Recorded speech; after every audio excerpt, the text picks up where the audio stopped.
Hello दोस्तों, आज हम करेंगे एसएससी चंडीगढ़ 2023 में आए हुए मैथ और रीजनिंग के क्वेश्चन। तो करते हैं question number 43। A water tank has 3 taps A, B and C. Tap A when opened can fill the water tank alone in 4 hours. 3 tank दे रखे A, B, C। जब टैंक A को खोला जाता है तो वो टैंक को 4 घंटे में भर सकता है। Tap B when opened can fill the water tank alone on 6 hours. जो टैप बी है वो 6 घंटे में भर सकता है। And tap C when opened can empty the water tank alone in 3 hours. जो टैप सी है वो जो टैंक है उसको खाली कर देती है 3 घंटे में। If taps A, B and C are open simultaneously, अगर टैप ए, बी और सी को एक साथ खोल देते हैं, how long will it take to fill the tank completely. तो टैंक को फिल होने में कितना टाइम लगेगा। तो दोस्तों हमें 3 टैप दे रखे हैं। एक सेकेंड,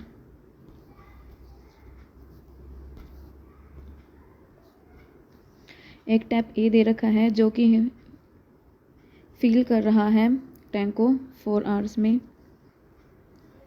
बी कर रहा है इसको 6 आवर्स में। और जो सी है वो इसको एम्प्टी कर रहा है, इसलिए हम इसके आगे माइनस लगा देंगे 3। अब तीनों का एलसीएम लेंगे, ये हो जाएगा 12। तो 12 को 4 से डिवाइड करेंगे, यहाँ आ गया 3 और ये हो गया 2 और ये हो जाएगा -4। इसका मतलब ये है कि अगर टोटल वर्क 12 है तो ए 1 घंटे में 3 काम कर रहा है, बी 2 और सी है जो -4। तो अगर हम इनका टोटल देखें, क्योंकि हमें तीनों का मिला के बताना है, तो तीनों का टोटल कितना हो जाएगा 3 + 2 5, 5 - 4 करेंगे 1, यानी कि 1 घंटे में टोटल एक ही काम हो रहा है, यानी कि एक भरा जा रहा है। तो हमें बताना है कि कितने घंटे में तीनों कर लेंगे काम को। तो टोटल वर्क हमारा कितना है 12 डिवाइड बाई 1 घंटे में कितना हो रहा है 1, तो कितने घंटे लगेंगे इनको 12 घंटे। टोटल वर्क को हमने 1 घंटे में जो वर्क हो रहा है उससे डिवाइड कर दिया, तो हमारा कितने घंटे का काम हो जाएगा ये हमें पता चल जाएगा। चलिए नेक्स्ट क्वेश्चन करते हैं। What should come in the following number series at the place of question mark. हमें बताना क्वेश्चन मार्क की जगह पे क्या आएगा। तो ये हमें सीरीज दे रखी है 625, फिर है 500, फिर 564, 537 और फिर है क्वेश्चन मार्क। तो हम क्या करेंगे, सबसे पहले इनका डिफरेंस करके देखते हैं। इनका डिफरेंस कितना आया, 500 में से 625 माइनस करेंगे तो -125। अब 564 में से 500 माइनस करेंगे 64, 537 में से 564 माइनस करेंगे तो ये हो जाएगा -27। अगर हम डिफरेंस देखते हैं तो ये क्या है माइनस, ये तो है 5 का क्यूब, ये है 4 क्यूब, ये है -3 का क्यूब। अगर हम देखते हैं इसको तो ये 5 फिर 4 फिर 3, तो अगला क्या आ जाएगा 2 का क्यूब। ये माइनस है, ये प्लस है, ये माइनस है, तो यहाँ भी क्या आएगा सिंबल प्लस का। अल्टरनेट में सिंबल चेंज हो रहे हैं इसके। तो 2 का क्यूब कितना हो जाता है 8। अब 8 इसमें प्लस कर देंगे तो ये कितना हो जाएगा, 8 को अगर हम इसमें प्लस करते हैं तो हो जाएगा हमारे पास 554, यानी बी ऑप्शन। चलिए नेक्स्ट क्वेश्चन करते हैं अब हम। In a certain code break through, कोई कोड दिया हुआ है ब्रेक थ्रू, उसको इसकी फॉर्म में लिखा हुआ है, क्या बना रखा है इसका देखते हैं हम।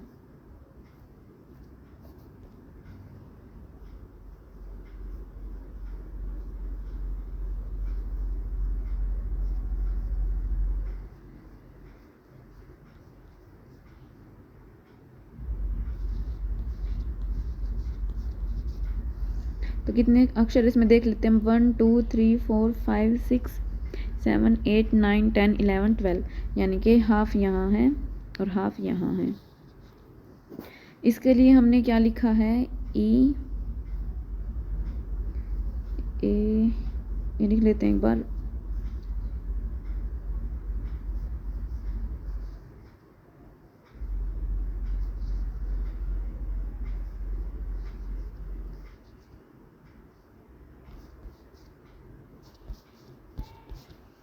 तो हमें बताना है डिस्ट्रीब्यूशन को हम कैसे लिखेंगे। तो एक बार इसको चेक करते हैं हमने कैसे लिखा हुआ है। ये थर्ड नंबर पे था जो ई, इसको तो फर्स्ट नंबर पे लिख दिया, फोर्थ वाले को सेकंड पे लिख रखा है। तो यहाँ देख लेते हैं थर्ड और फोर्थ की प्लेस कहाँ है। जैसे इसमें डिस्ट्रीब्यूशन में थर्ड नंबर पे है एस और टी, तो एस और टी को फर्स्ट और सेकंड प्लेस कौन कौन से ऑप्शन में मिला हुआ है। इसमें एक तो बी ऑप्शन है,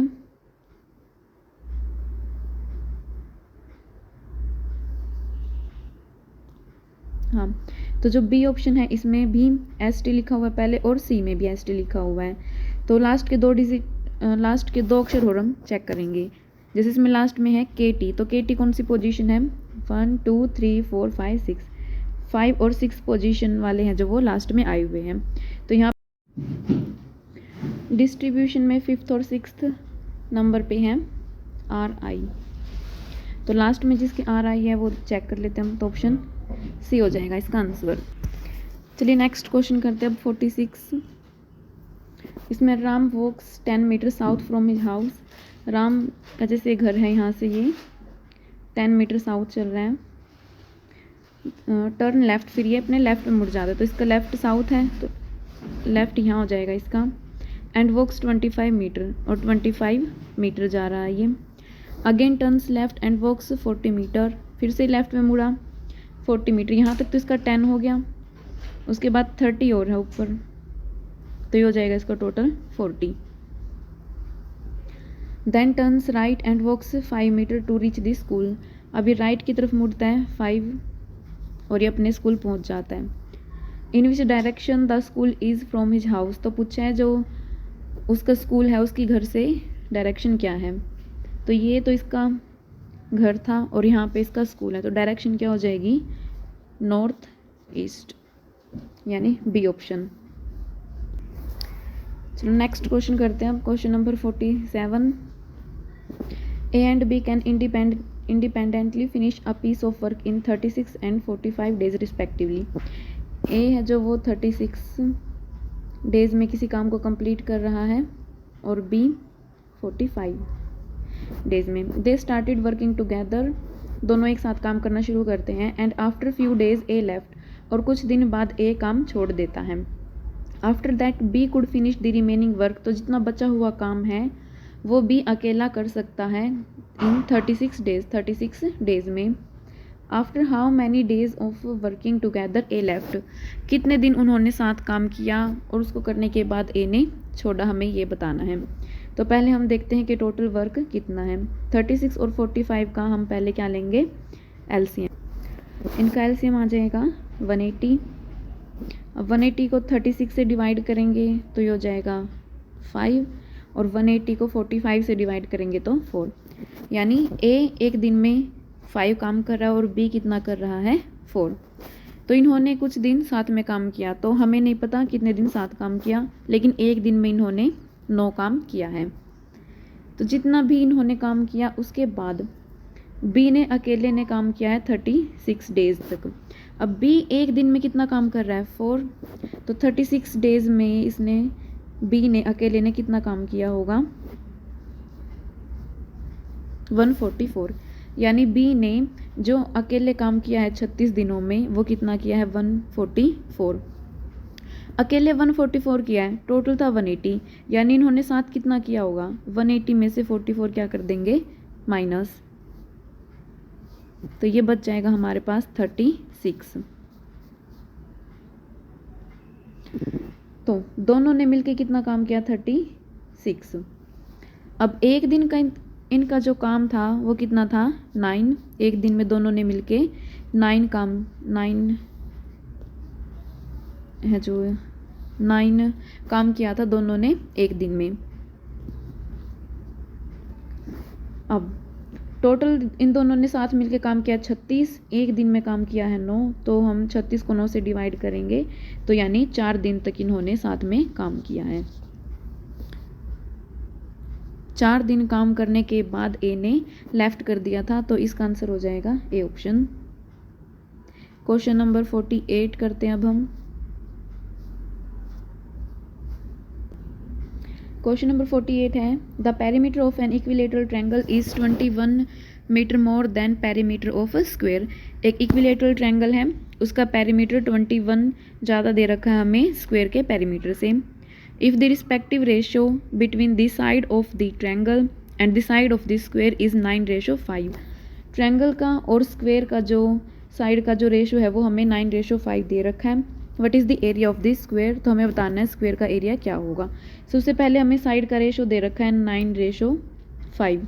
इसका मतलब अगर ट्रायंगल की साइड 9x है तो स्क्वायर की साइड कितनी है 5x। अब बोल रहा है कि जो इक्विलेटरल ट्रायंगल उसका पेरीमीटर है वो 21 मीटर ज़्यादा है। तो इक्विलेटरल के पेरीमीटर का फॉर्मूला क्या हो जाएगा 3 मल्टीप्लाई साइड यानी 3 इंटू 9x। और स्क्वायर के पेरीमीटर का फॉर्मूला क्या होता है 4 मल्टीप्लाई साइड यानी 4 मल्टीप्लाई 5x। अब इक्विलेटरल ट्रायंगल का एरिया 21 ज़्यादा है यानी इक्विलेटरल के पेरीमीटर में से हम स्क्वायर का जो पेरीमीटर है उसको माइनस करेंगे तो 21 बचेगा।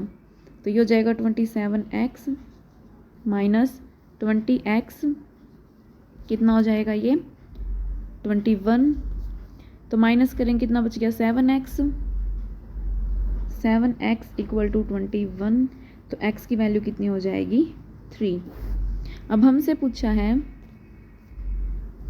कि जो स्क्वायर है उसका एरिया बताओ। तो स्क्वायर की साइड क्या हो जाएगी, देखो स्क्वायर की साइड कितनी थी 5x, यानी कि स्क्वायर की साइड क्या हो जाएगी 5x, x की वैल्यू 3, तो ये हो जाएगी 15 मीटर। इसका एरिया पूछा है, एरिया क्या होता है स्क्वायर का साइड मल्टीप्लाई साइड यानी 15 मल्टीप्लाई 15, तो हो जाएगा 225 मीटर स्क्वायर। यानी ऑप्शन नंबर बी क्या हो जाएगा हमारा आंसर। अब हम करते हैं question number 49। A circular copper wire of radius 35 centimeter is bent to form a rectangle। एक कोई सर्कुलर कॉपर वायर है जिसकी रेडियस हमें 35 सेंटीमीटर दे रखी है, उसको एक रेक्टेंगल की फॉर्म में बना दिया। सबसे पहले जो सर्कल है यानी उसकी रेडियस है 35 सेंटीमीटर।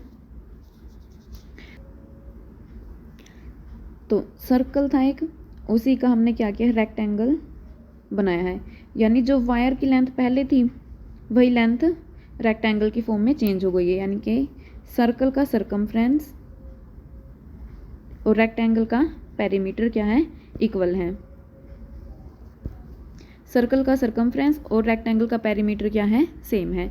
तो हम क्या करेंगे सबसे पहले सर्कल का सरकमफ्रेंस निकाल लेंगे।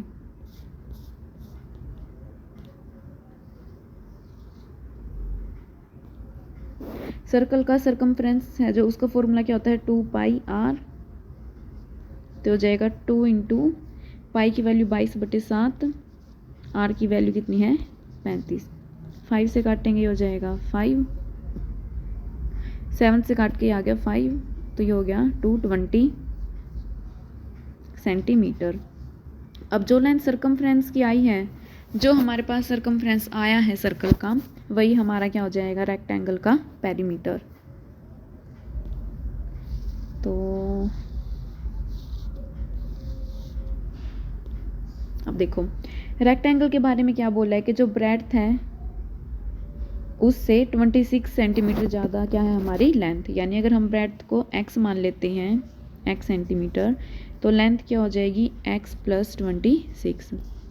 अब पेरीमीटर का फॉर्मूला क्या होता है 2 इंटू L + B, तो ये दे रखा है हमारा 220। तो अब 2 वहाँ जाके डिवाइड हो जाएगा, तो L + B, L की वैल्यू इनकी वैल्यू पुट कर देते हैं हम। L की वैल्यू है x + 26 और B की वैल्यू है x।